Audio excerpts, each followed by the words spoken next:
Ah, bonjour Claudine, tu travailles à SOS Violence conjugale.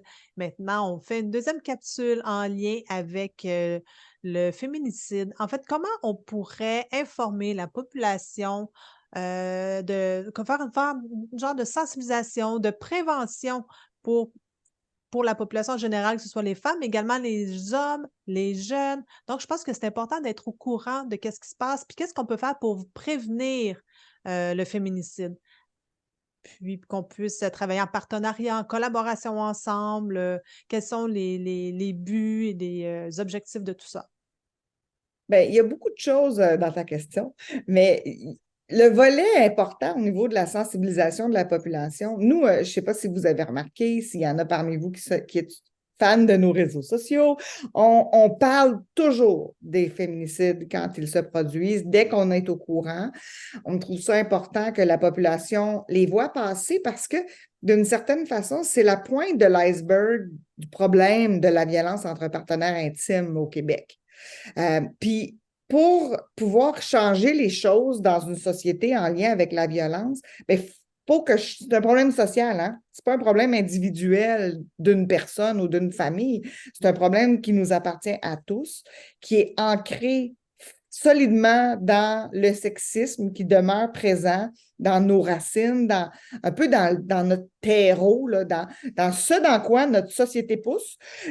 Donc, c'est important pour nous de mettre en lumière les féminicides pour pouvoir faire en sorte que collectivement, on remette en question justement les ingrédients qui mènent jusque-là. Donc, qu'on remette en question le sexisme, les rapports inégaux dans les familles, la violence en tant que telle, et aussi pour mettre de l'avant les services qui sont disponibles pour accompagner les personnes qui sont aux prises avec une situation de violence, pour accompagner leurs proches aussi, pour bien savoir comment aider.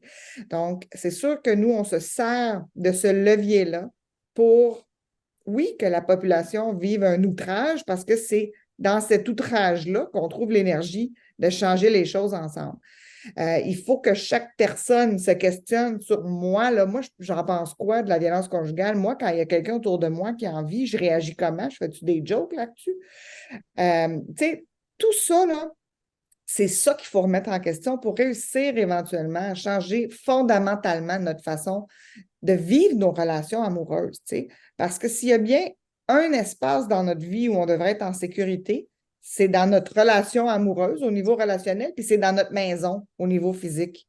La violence conjugale, c'est le contraire de ça. C'est quand on est en danger dans la relation la plus proche de nous, la plus intime, et dans notre propre maison. Fait que c'est vraiment quelque chose que fondamentalement, on a beaucoup de travail à faire socialement, collectivement, pour remettre en question ça. Donc, à la base de prévenir de futurs féminicides, ben, c'est d'encourager les valeurs égalitaires et de travailler à contrer le sexisme.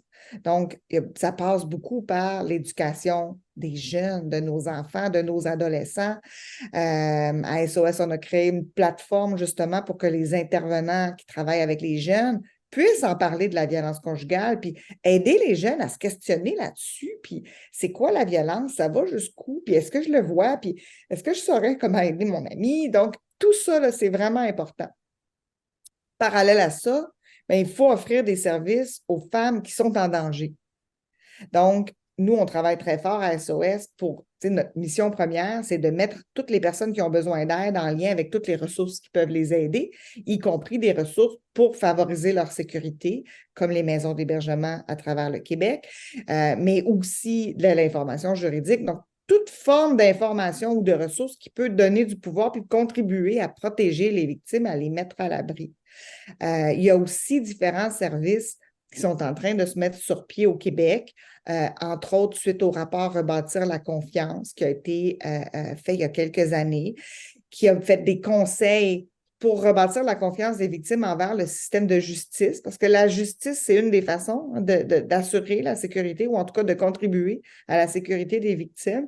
Et donc, il y a beaucoup de recommandations qui ont été mises sur pied qui éventuellement vont contribuer à ça, comme des tribunaux spécialisés, comme de l'aide pour les victimes qui doivent fuir une situation de danger, puis pour qui on n'a pas les moyens de le faire, peut-être parce qu'il n'y a pas de place en maison d'hébergement ou tout ça.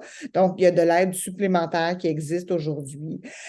Donc, toutes sortes de coups de pouce qu'on peut faire pour mettre les victimes en sécurité quand il y a une situation de danger. En parallèle, par contre, il faut continuer à lutter pour qu'il y ait suffisamment de place dans les ressources. Puis ça, c'est un des problèmes en ce moment. Il n'y a pas toujours de la place dans les maisons d'hébergement dans la région de la personne ou dans une région qui est accessible, en tout cas, pour la personne. Donc, ça, c'est un autre cheval de bataille. Ça prend plus de maisons d'hébergement, ça prend plus de place parce que le premier endroit où on peut mettre quelqu'un en sécurité, c'est dans les maisons d'hébergement à travers le Québec. Il y en a une centaine, ça en prendrait là, 150 pour répondre aux besoins, là, au moins, surtout dans certaines régions, comme à Montréal, à Gatineau, sur la rive sud. C'est plus difficile. Des fois, on doit déplacer des victimes dans d'autres régions pour pouvoir éventuellement les ramener, mais ça, c'est pas facile à vivre, hein? Donc, on veut que ça soit le plus confortable possible pour les victimes. Donc, ça va prendre aussi des ressources comme ça pour penser à long terme, là, pour être toujours en mesure de dire oui. Quand une victime de violence conjugale dit j'aurais vraiment besoin de me réfugier quelque part en sécurité, il faudrait toujours qu'on ait la capacité de dire oui. Et ça, c'est sûr que c'est important. Oui, ben c'est vraiment parfait. Merci beaucoup. Je pense que c'était complet comme information.